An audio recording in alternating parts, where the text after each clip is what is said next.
FUT Moments is the most disappointing game mode within FIFA 23. When it was first announced last year, players were not so much hyped, but they liked the idea.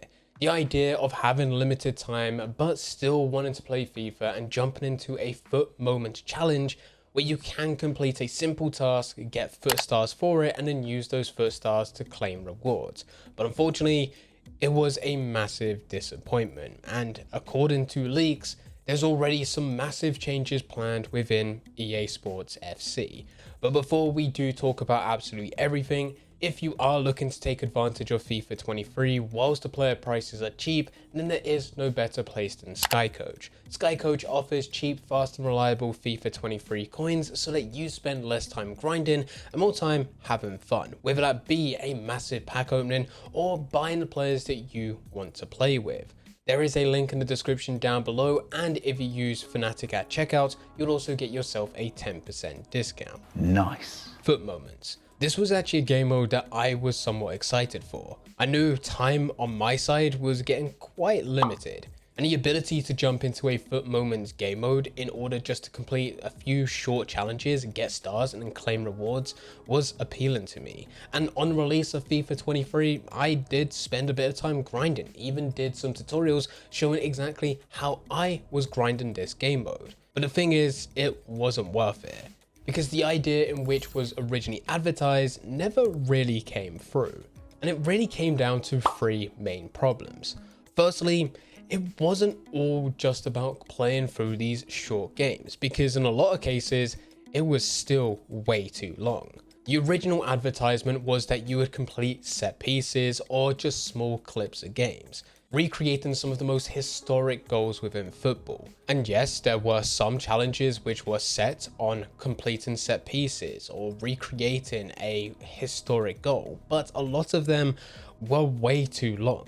There was a lot of challenges which required you to play 45 minutes, half a game, which yes is still shorter than a full match, but not really what the original appeal was. And the challenges that were linked to this were to score a goal and not concede, which was relatively easy to do, but the rest of the game, it was just about kicking a ball about, making sure that you wouldn't concede. And the whole thing was really dragged out. Now this somewhat changed, and I don't know whether or not EA realized that players weren't taken to this, so they just kept on repeating the exact same challenges over and over again. But originally there were some good ones within the first month, but after that, it just felt the exact same over and over again. And they just seemed to take longer and longer to complete, to the point of where it wasn't worth it. Alongside this, and we briefly just touched on it when I said it was extremely easy for you to get a goal and just make sure that you didn't concede, the difficulty. For some of them, you was able to change right at the beginning, but after a while,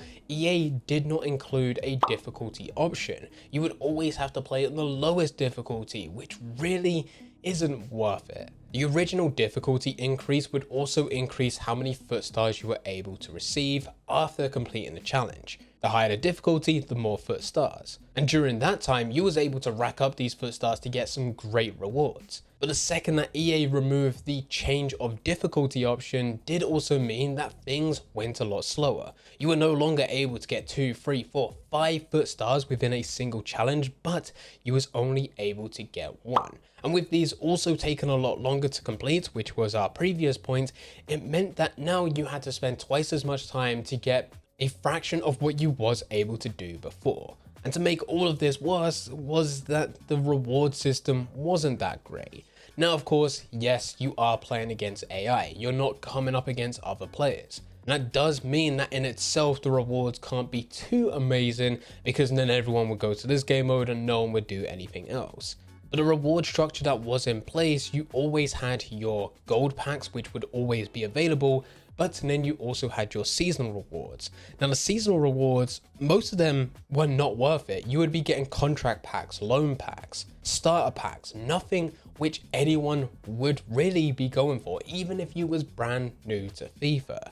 On the other end of the scale, there were some rewards which were worth it, but it would require you 60 plus FUT stars, which did take a hell of a lot of time, and these rewards still weren't anything too crazy. It was good in terms of FUT Moments, but in terms of FIFA, no. Not at all. And you would only be able to unlock one. So if you were on a grind like I was right at the beginning, you would be able to unlock one of these good reward packs with none of the other packs that were already available within your season rewards not being worth it.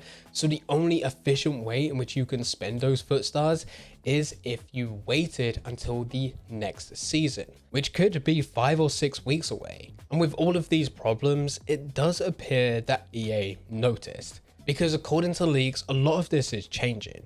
Firstly, there is an option to increase difficulty. And yes, even though that is already within FIFA 23, it wasn't utilized that much apart from a few small challenges, probably around 20%. This is supposedly to be rolled out in every single challenge, so that every challenge will have a difficulty option, allowing you to select the lowest possible difficulty, giving you hopefully 1 FUT star, but the more you increase this, the more FUT stars you'll be rewarded, which would be a lot better. It means going through to go and get 60 FUT stars to unlock one of those good seasonal rewards would hopefully take a fraction of the time as what you would need to spend if it was only just 1 star every single time. In addition to this, it also sounds like EA will be adding more moments which are going to be shorter in length.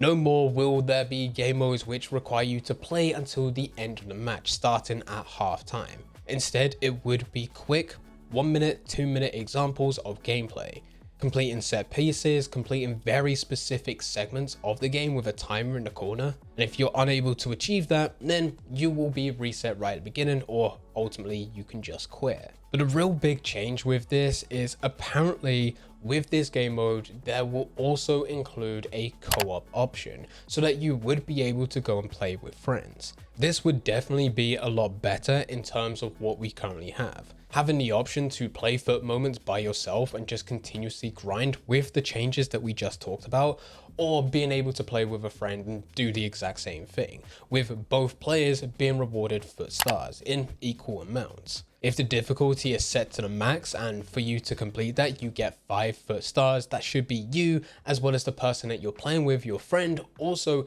being able to get 5 FUT stars, not it being split between the two. Now, these are changes which are supposedly going to happen for the overhaul within FUT moments for EA Sports FC.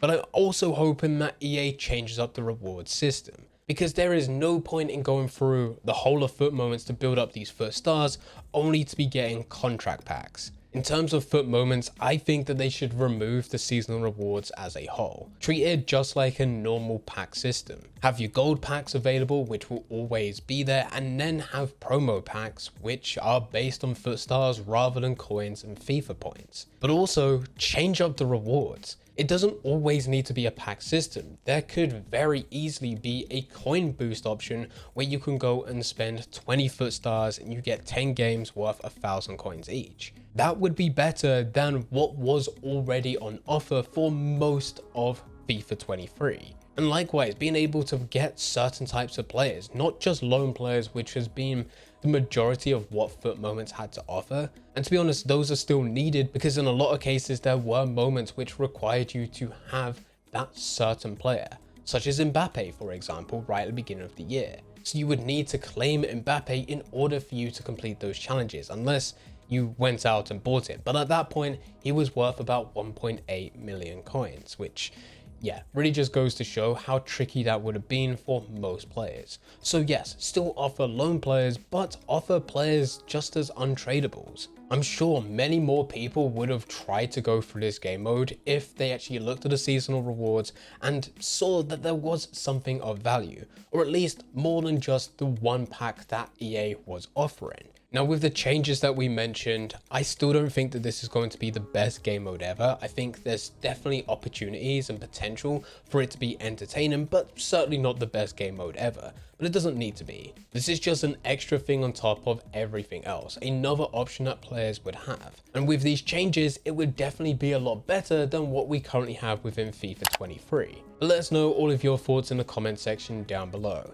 Did you actually go through FUT moments this year, and what were your thoughts? Do you have the same feelings as what we talked about within this video? And with the changes implemented, is it something that would make this game mode better or worse? Let us know all your thoughts in the comment section down below. But anyway guys, I hope you guys did enjoy. If you did enjoy, don't forget to leave a like and subscribe. But for now, I'm going. So see ya.